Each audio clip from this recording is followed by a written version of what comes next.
देखिए, खून की कोई नाली फट जाए या ब्लॉक हो जाए ब्रेन में, तो इसकी वजह से फालिज होता है।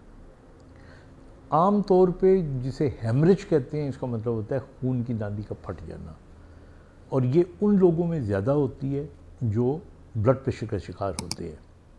और ख़ास तौर पे मैंने देखा है कि जो ब्लड प्रेशर के मरीज़ होते हैं, उन्होंने एक ख़ास लेवल पे ब्लड प्रेशर को मेंटेन किया होता है। अगर वो यकायक बग़ैर किसी वजह की दवाई लेना छोड़ दे तो फिर उनका ब्लड प्रेशर रिबाउंड करता है और वो एक वजह बन सकती है। तो इसलिए जो ब्लड प्रेशर के मरीज़ हैं उनको तो बड़ा स्मूथली, रेगुलरली कभी भी अपनी दवाई मिस नहीं करनी चाहिए। दूसरी इसकी जो वजह होती है वो ब्लड का क्लॉट होता है।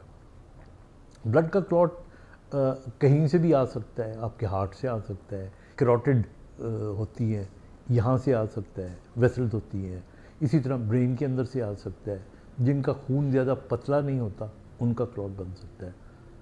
तो ये दूसरा पहलू है। अब याद रखिएगा कि जो मॉडर्न साइंस है उसमें अगर क्लॉट आ जाए और आप अपने पेशेंट को पहले 4 घंटों के अंदर अंदर किसी अच्छे सेंटर्स में, अच्छे सेंटर्स का मतलब है लाइक म्यो हॉस्पिटल हो गया या कोई और बेहतर सेंटर, वहाँ ले जाएं तो एक इंजेक्शन लगाया जाता है जिससे वो क्लॉट का रास्ता क्लियर हो जाता है और मरीज़ का फालिज कंट्रोल हो जाता है।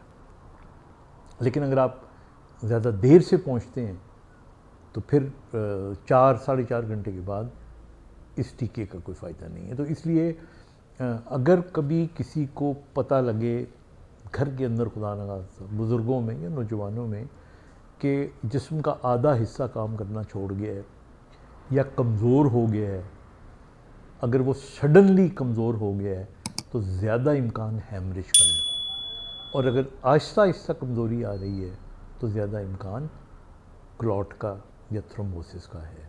बहरहाल इसका फ़ैसला डॉक्टर करता है सीटी स्कैन पे या एमआरआई पे।